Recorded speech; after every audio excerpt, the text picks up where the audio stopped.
좋습니다.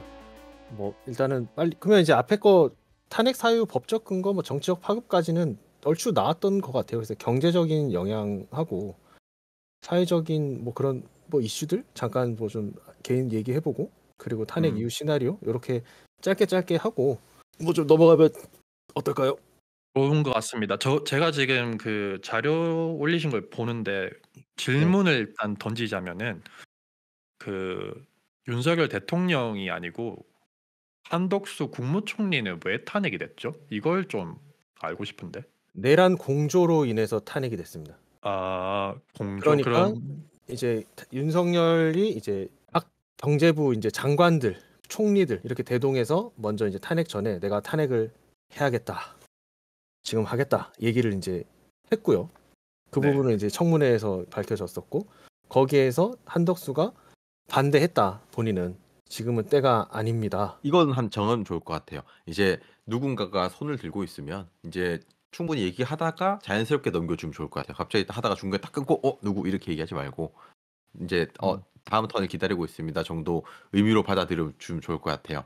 그래서 아, 방금 네, 제가 좀 하고 알겠습니다. 싶었던 얘기는 그 한덕수 국무총리가 탄핵되는 전날 이제 담화문이 있었고 그 담화문이 결국 시발해서 이제 탄핵이 되었거든요. 내용을 제가 조금 더 알고 있는 부분이 같은데 어떤 게 있었냐면 헌법재판관을 임명해달라는 요청이 국회에서 있었어요. 지금 보면 9명 중에서 6명이 차 있었고 3명이 공석 상황이었는데 6명으로 또 탄핵 소추안 이제 넘어간 거에서 탄핵에 대한 심리는 가능하지만 이게 과연 6명으로 했을 때 이게 괜찮을 것인가에 대한 거는 좀 법적인 그런 이슈가 있었거든요. 그래서 국회에서는 계속 이제 3명을 더 임명해라.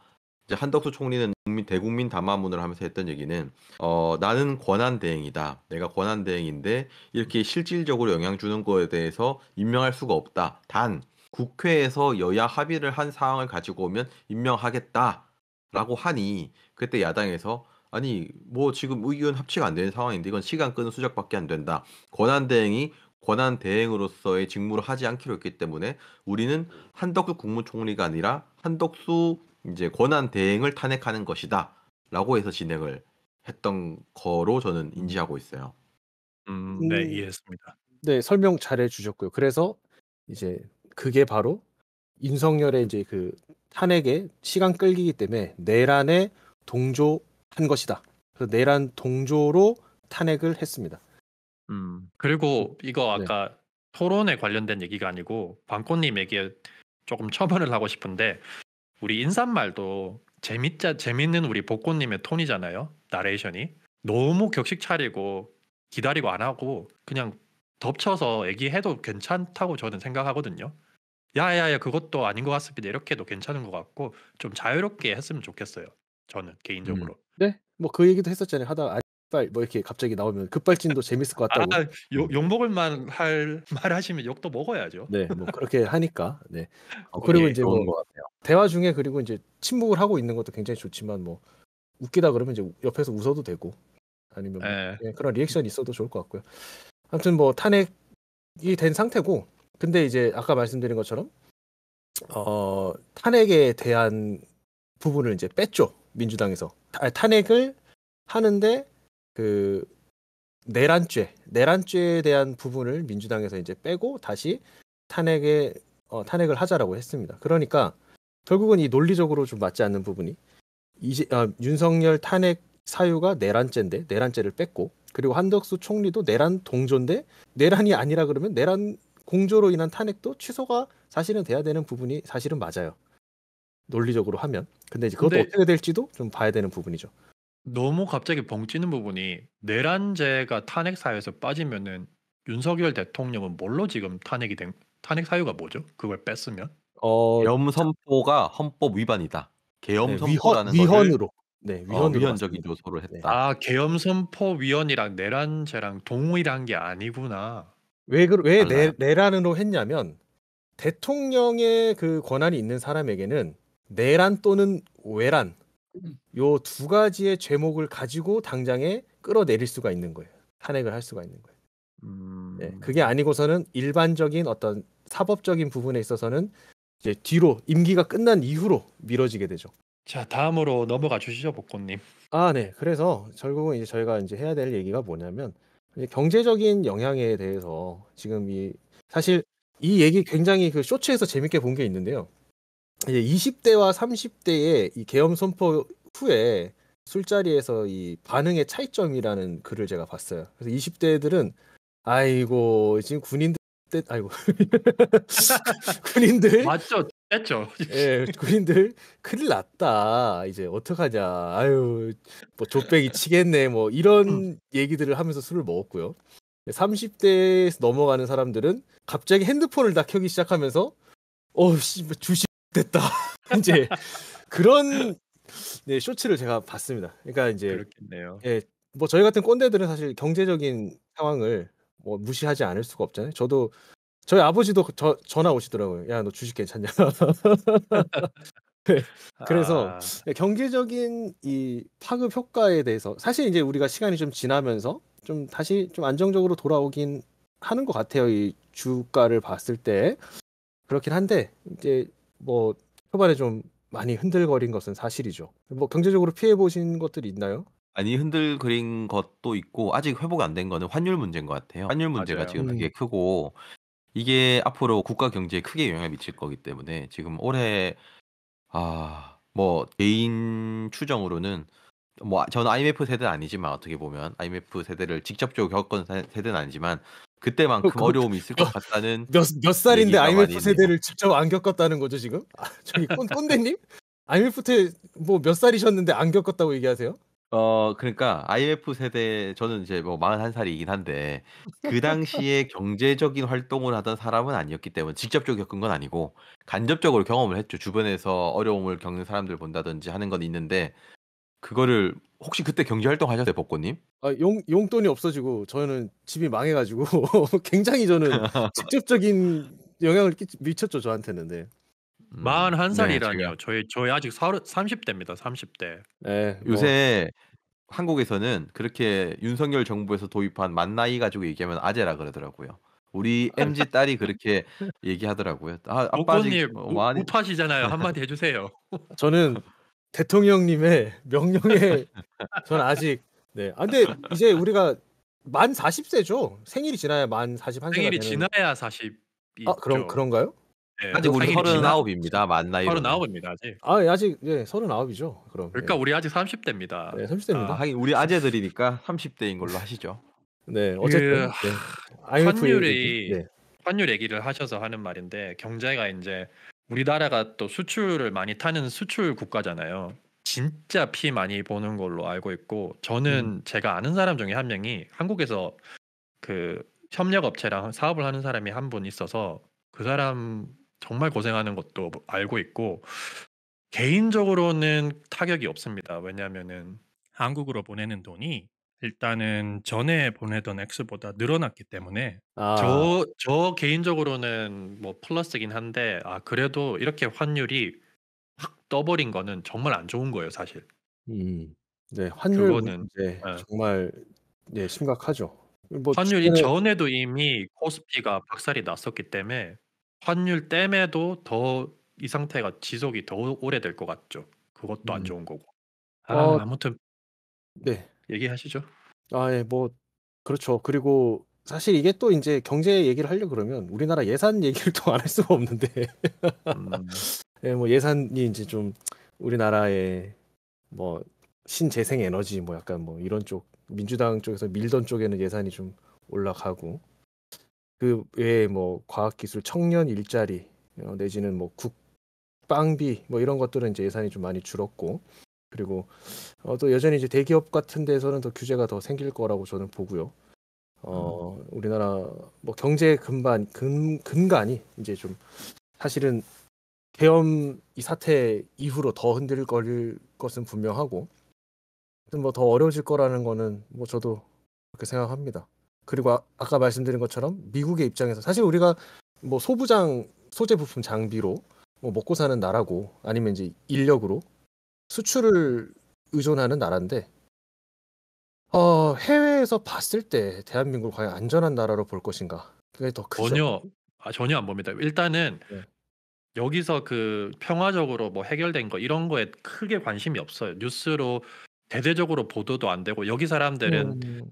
한국을 다루는 뉴스를 찾아보는 사람은 극소수이기 때문에 보통 이제 소위 한국에서 틀어주는 8시, 9시에 나오는 것만 본단 말이죠. 거기에 나오는 내용은 되게 짧게 한 2분 정도로 마샬러 발표 났다. 그 다음에 탄핵됐다. 대행도 탄핵됐다. 그런 이 정도로 끝이에요, 항상. 음. 거기에 대해서 아주 그냥 짧게 엉망인 나라로 보고 있겠네요. 완전 지금 그 웬만하면 가지 말라 이런 식으로 보도가 되고 있는 편이기도 하고 일단 개인적으로 너무 짜증나고 아쉬운 거는 이제 복고님이야 여러 가지 그 거시적인 거는 상황을 아니까 이게 복잡한 문제다라고 이해를 하실 텐데 저같이 나와 있는 사람이 심플하게 보면은 한국이란 나라가 잘 돼야 좋은데 어떤 게 너무 아쉽냐면은 트럼프가 이제 딱 열흘 뒤에 집권을 하고 이제 우리나라는 둘이 뭐 이해관계를 어떻고 떠나서 최대한 빨리 이걸 상황 마무리 짓고 대행이든 뭐 새로운 대통령이든 빨리 최대한 추대를 해서 그 간극을 줄여가지고 좀 정상화를 시켰으면 좋겠는데 그 기미가 안 보인다는 게 좀 너무 안타까운 것 같아요. 어. 네. 뭐 결국은 결론은 이제 계속 어려울 것이다. 그렇죠. 그게 뭐 될 것 같은 일단은 소식이 음. 없잖아요. 맞죠? 네. 뭐 아직 깜깜하고요. 계속 대통령 인제 구속을 시키냐 마냐의 그 계속 대립이 있고 지금 이루어지고 있지 않기 때문에 사실 저도 뭐 아마 대한민국 대부분 사람들이 좋게 보고 있지는 않을 겁니다. 그렇죠. 뭐 내 말이 파급력이 없으니까 속 시원하게 한마디 하자면은 뭐 벌 받을 사람 벌 받고 특검 받은 사람 다 받고 싹 다 밀어내서 없애버리고 그냥 새로 한 명 빨리 뽑았으면 좋겠어요. 아마 그러면 우리나라가 무정부 상태가 될 겁니다.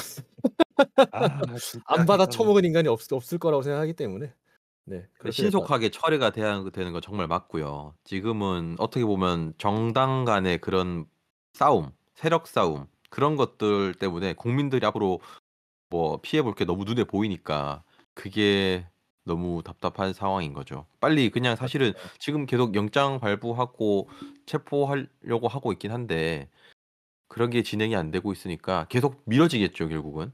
이런 불확실성이 계속 지속되는 거는 어떻게든 대외 신인도가 하락하는 것이고 뭐 어려움이 있을 수밖에 없죠. 지금은 앞으로 트럼프가 집권하게 되면 뭐 전 세계적인 불확실성이 가속화될 텐데 우리나라가 내수 경제로 살아갈 수 있는 나라도 아니고 결국은 대외적인 요인이 극명하게 나라의 경제에 영향을 미치는데 뭐 당장 국가에 뭘 대변할 수 있는 사람이 없다는 거니까. 우리가 지금 세 명 다 생각하는 부분이 살짝씩 결은 조금씩 다 다르지만 결국 공통적으로 모여지긴 하잖아요, 생각이. 어찌됐든 빨리 결판은 나야 된다. 네 맞습니다. 그 제가 지금 시간이 한 15분 정도밖에 안 남아서요. 좀 진행을 예. 좀 할게요. 그래서 결국은 이게 어 사회적인 여론과 갈등에서도 똑같이 동일하게 일어날 것 같거든요. 그러니까 결국은 세상에서 사람들이 원하는 건 누구나 싸움을 원하진 않을 거예요.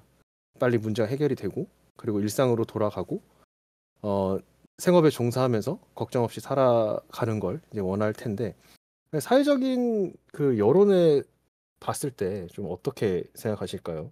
뭐 탄핵 찬성이다, 반대다, 내지는 이게 이제 경제적인 그런 이슈들, 개인 생활에 일상에 무너지는 뭐 무너진 삶, 뭐 이렇게 표현할까요? 뭐 그런 거에서 사회적인 여론과 갈등에 대해서 좀 혹시 사회적인 나누실 수 갈등은 있을까요? 조금 의견이 나올 수 있을 것 같은데 그 네. 보면 저는 이제 저희는 경상도에 원래 이제 기반을 두고 있는 사람들이잖아요. 부모님 아. 세대들은 아까 처음에 얘기한 것처럼 좀 지역색, 그다음에 그 나이대에 생각하는 그런 정치색이 뚜렷한 분들인데 어 이번 계엄령 사태도 보면서 이거는 우리 대통령님께서 국민들을 이렇게 다 이렇게 위해서 굳이 계엄까지 선포해 가면서 이렇게 했던 거다라는 입장을 많이 보여주고 있고 그런 얘기들 또 공공연하게 하세요. 그렇게 하면 또 이제 네. 아이들은 이제 MZ인 우리 딸도 '우리 할머니 좀 이상하다.' 이런 생각을 좀 하고 그런 것들이 보면 어떻게 보면 세대 간의 갈등이 음. 조장되고 있는 거거든요. 어떤 얘기를 하냐면 뭐 우리 요새 애들은 너무 잘못된 정보만 가지고 이렇게 하고 있는데 선동당했다라고 생각하고 있고 또 이제 자녀들은 할머니들을 보면서 어떻게 저렇게 생각할 수가 있지? 너무 또 선동당했다, 세뇌당했다 이런 생각하는 거 음. 보면서 그런 제너레이션 이제 간의 갈등들이 심해지고 있는 것 같아요. 심해지고 음. 있고 그러면 이거는 이야기가 안 통해. 더 이상 얘기할 기회를 잃어버릴 수 있겠죠. 아까 우리가 이런 것들을 통해서 젊은 세대들이 이런 정치에 관심을 많이 가지는 건 좋은데 정치에 관심을 가지면서 윗세대와의 이런 생각의 괴리가 있는 걸 발견하고 윗세대들과의 이런 소통을 더 안 하겠다. 단절하는 계기가 될 것 같은 느낌이 많이 들고요. 뭐 음, 이게 지역적인 것도 더 강화가 돼서 갈등들은 심해질 것 같은 느낌이 확실히 있는 것 같습니다. 저는.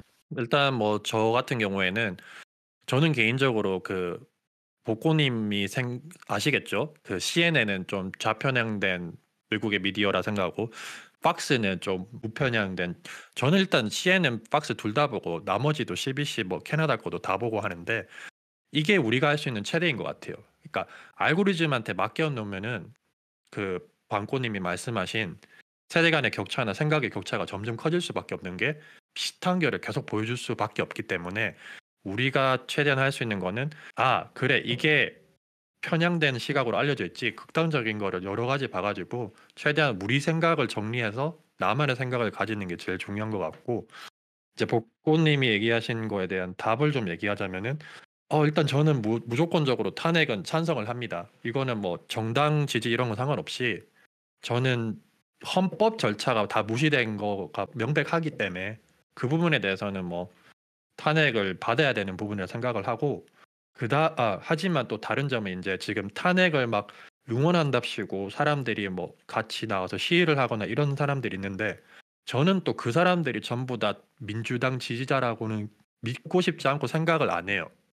그냥 이 사태가 빨리 해결됐으면 좋겠다. 내 생각에 나와 같은 믿음을 가지고 윤석열 대통령이 한 통치 행위라고 말을 하겠습니다. 일단 그 행위가 헌법에 위배가 되기 때문에 탄핵이 맞고 이거를 빨리 짓고 싶은 마음으로 뭐 내 힘을 보탠다 이런 거라고 저는 개인적으로 생각을 하고 싶고요. 그 다음에 선거 빨리 치르고 그래서 뭐 그 빨간당이 다시 또 다수를 차지해야 하든 상관없습니다. 그 대신에 정상적으로 다시 시스템으로 돌아갔으면 좋겠어요. 저는. 저기 직고님 질문이 있는데요.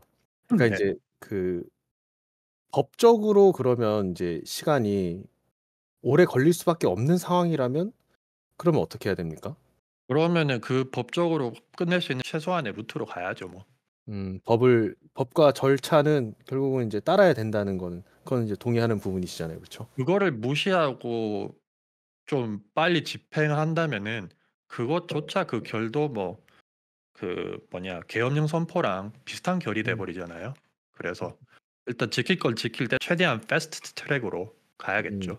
그 한 가지 이제 드리고 싶은 말은 이제 탄핵이 되는 거, 그러니까 계엄을 선포한 부분이 있어서 그게 위헌이냐 위헌이지 않느냐라는 것은 사실 헌법재판소에서 판단을 할 문제인 거지 우리가 그게 위법이다 위법이 아니다라고 개인 의견은 생각할 수 있지만 확정을 짓지는 이제 지을 수는 없는 문제인 거죠. 그러니까 탄핵이 될 만한 사유가 이제 계엄이 빠졌고 그럼 이제 위헌이냐 위헌이지 않느냐라는 것은 사실 시간이 좀 지난 후에야 결정이 되는 문제라고 저는 생각을 해요. 그 부분 아니에요? 그 계엄령을 포고한 포고령이 그거는 뭐 통치 수단 중에 하나니까 그게 헌법 위반이 아니고 국무회의랑 이게 없었다고 제가 그걸 봤거든요. 그 어, 부분이 헌법을 위배한 그거는 조금 거잖아요. 논란의 여부가 있는데 그래요? 정상적인 네. 국무회의 형태는 아니었던 것 같고 국무위원들이 정족수가 모일 때까지 기다렸다가 3분, 5분 정도의 회의를 짧게 거치고 거기서 대통령이 하겠다라는 얘기는 했어요. 그거는 뭐 일단 팩트인 것 같고, 근데 과연 그것이 이제 국무회의로 볼 수 있느냐, 회의록이 남아있는 그런 정식 국무회의였냐, 이거에 대한 거는 조금 이견이 있기 때문에 어려움이 있는 상태고, 헌법을 위배했다는 것 중에서 가장 큰 부분은 어떤 거냐면, 계엄을 선포하면서 포고령 1호가 뭐 정치 활동을 중단한다라는 내용이 있었는데 맞아. 그것도 국회 안 되지. 활동을 못하게 한다는 중단 거는 못하죠. 우리가 상권 분립된 것 중에서 그거를 안 한 게 가장 큰 위헌적인 헌법을 음. 위반한 걸로 그렇게 저는 보이거든요. 네. 저는 그 국무의원 중에 인터뷰로 표결이나 동의 의사를 밝힌 적이 없다라는 걸 봐서 그거 자체로 그냥 성립이 된다고 생각을 했거든요. 계엄 선포를 근데 그게 사실은 아까 국회에서 할 필요는 없는 거죠. 네. 그리고 대통령의 어떤 그 권한 고유한 권한이 있는 것이고.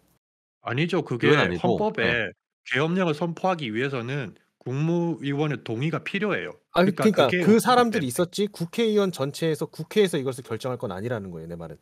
아니 그게 아니고 국무회의. 네, 국무회의 그러니까 국무회의. 네. 국무위원들이 와서 동의를 해야지만 계엄령이 선포가 가능한데 그 동의 자체가 인터뷰로 그 국무위원들 중에서 그거는 나는 아, 갔었지만 네, 그렇죠. 동의하고 동의하지 이런 않았다. 예, 그렇게 돼 그 버리기 때문에 내용은 있었죠. 일단은 네. 위법이다 이렇게 보는 거죠. 아, 저는 국회의원이라고 들었습니다. 아 정정할게요. 예, 그래서 국무위원.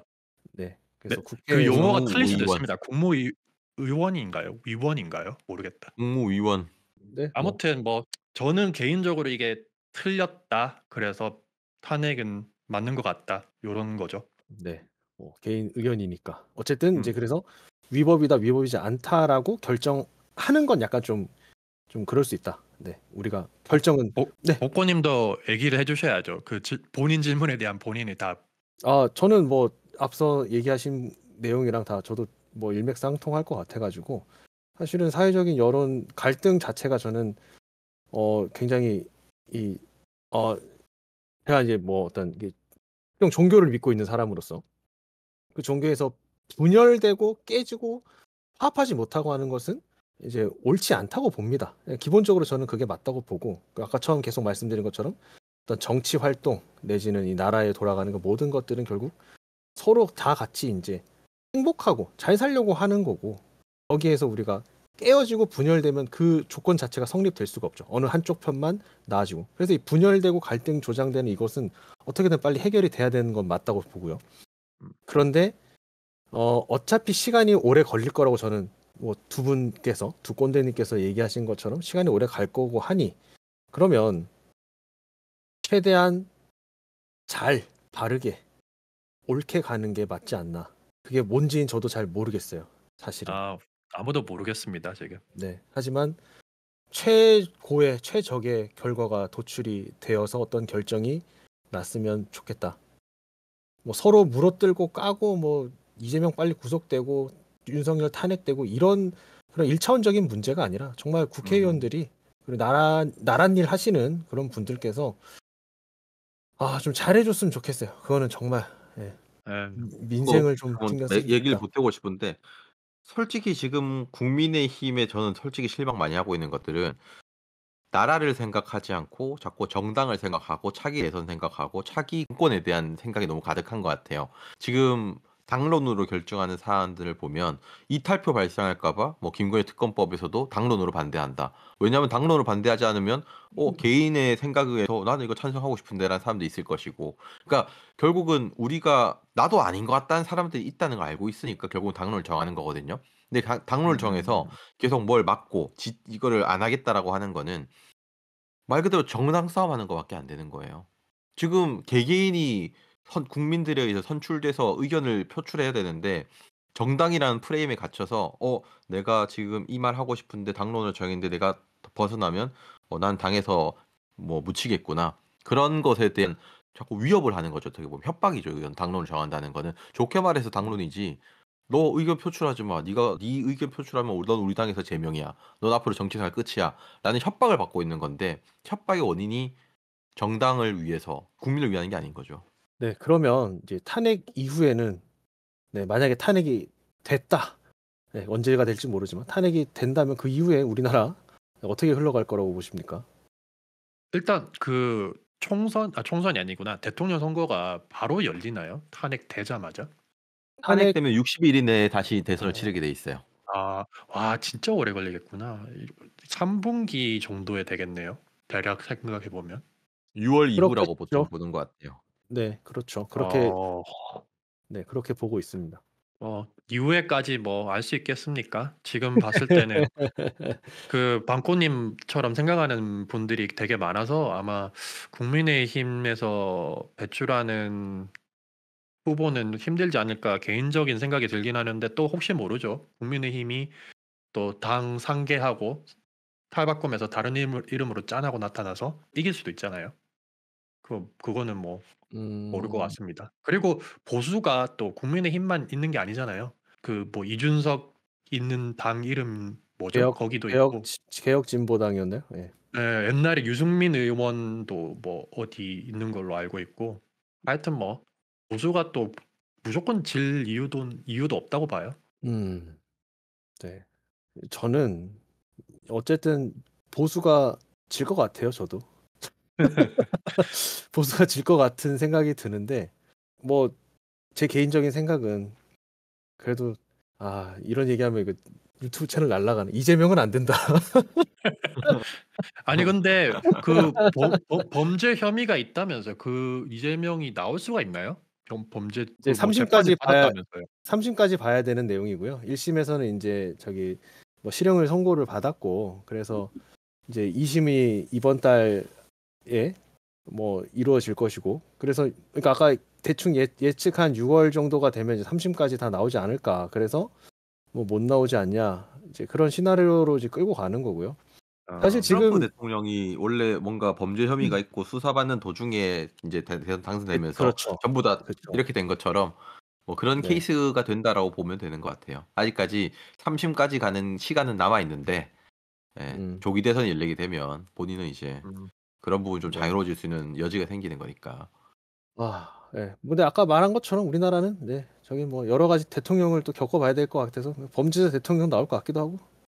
일단은 그런 사람 다 말고 토론을 아무래도 한 번은 하겠죠. 그 대선 전에 토론할 네. 때 저번 토론 딱 봤을 때 저는 개인적으로 윤석열 그 대통령 토론하는 거 보면서 저 사람은 대통령으로 좀 찍고 싶지 않다 이런 생각이 좀 들었었는데 사람이 개인적으로 이 정도 사람이면은 우리나라를 믿을 만하다 이런 사람을 좀 찍었으면 좋겠어요. 그냥. 그런 참 인물들이 잘 어려운 없어요. 문제죠. 네, 잘 없는 에, 것 같습니다. 누가 과연 근데 차기 대선 주자인가? 한 가지 좀 희망을 걸어보는 거는 이번에 다들 국민들이 정치에 대해서 관심을 많이 가지게 됐고 뭐 결국은 맞아. 이런 아픔을 통해서 한 단계 성숙하고 그에 따른 이제 뭐 좋은 지도자를 찾을 수 있는 것에 대해서 생각을 좀 하면 뭐 그냥 단순히 내가 정당을 보고 뽑는다든지 이번에 뭐 이재명 싫어 난 또 국민의힘 싫어 이런 식으로 투표한 게 아니라 정말 좀 관심 가지고 그런 식으로 아까 뭐 직고님 얘기하신 것처럼 정말 바른 사람을 뽑을 수 있으면 참 좋겠다 싶은데 그런 후보가 발굴이 잘 돼야 될 것 같아요. 지금은 사실 뭐 대부분 국민들이 이렇게 누구 특별히 지지하는 사람 없는데 이런 경우가 더 많았거든요. 진짜 마지막으로 그 딱 끝내기 전에 한마디만 할게요. 절대적인 맹목적인 지지는 결론적으로 우리한테 화살이 돼서 돌아옵니다. 부패가 되거든요. 그래서 우리를 위해서도 바꿔주는 게 좋아요. 예를 들어서 보수당이 너무 좋아. 그래도 그 당을 위해서 나를 위해서라도 가끔씩 투표는 다른데 한 번씩 찍어줄 필요가 있어요. 저는 개인적으로 진짜 그렇게 믿거든요. 그래서 뭐 요번에 다음번에 보수가 이기든 그 진보가 이기든 너무 낙심할 이유도 없고 너무 좋아할 이유도 없고 그냥 맞는 사람 찍었다 생각하고 마음 편하게 하면 될 것 같습니다. 네, 뭐 마지막 얘기하셨으니까 저도 마지막 얘기하고 다음 빵꾸님 마지막 얘기하시고 뭐 마무리하면 될 것 같은데요. 네, 그럽시다. 저도 뭐 이번 이 얘기하면서 뭐 스스로 정리도 되고 뭐 했지만 결론적으로는 정치적인 얘기로 왔으니 정치가 인간의 이 사람 정치가 완벽할 수는 없죠. 다 개인의 욕심도 있고 또 당론 아까 얘기하셨지만 당론에 따라 움직이기도 하고 또 개인 이득을 위해서 움직이는 사람이 사실 많을 거예요. 그런데 이번 계기로 저도 많은 뭐 이 방송을 누가 얼마나 어떻게 볼지 모르지만 20대부터 뭐 40대, 50대까지 좀 정말 어떤 당을 떠나서 개인의 성향을 떠나서 좀 우리가 중도가 될 수 없겠지만 중도의 입장에서 조금 더 생각해보고 고민해보고 걱정하는 그런 도움이 되는 이 방송이 됐으면 좋겠다 이렇게 생각을 합니다. 오, 좋은 말씀. 복권을 국회로. 좋은 생각이네요. 우리 복권을 국회의원. 정말 좋았습니다. 예. 감사합니다. 방꽃님. 네, 결국은 지금 사태는 벌어졌고 그러면 이 사태를 통해서 할 수 있는 거는 뭐 배울 점을 찾고 그걸 통해서 다음에 일어나도록 해야 될 텐데 이번 계기로 다들 좀 정치에 관심 가지고 그런 부분들에 대해서 뭐 투표 안 하고 싶어 뭐 이런 게 아니라 관심을 좀 가지고 국회에서 우리가 뽑은 사람들이 정당 위주로 뭔가 하는 게 아니라 좀 시민 의식이 발전되고 시민 단체들이 뭔가 주도하고 이런 것들이 좀 더 잘 이루어지는 평화로운 대한민국이 되기를 소망해 봅니다. 네, 감사합니다. 네, 네, 다들 고생 많으셨고요. 네, 지금까지 방구석 꼰대들의 대환장, 논리 없이 뇌의 의식의 흐름에 따라 흘러갔던 그런 방송이었습니다. 다음에 더 좋은 주제와 또 다른 좋은 대화들로 함께 또 시간을 가져봤으면 좋겠습니다. 다들 고생하셨습니다. 고생하셨습니다. 고맙습니다.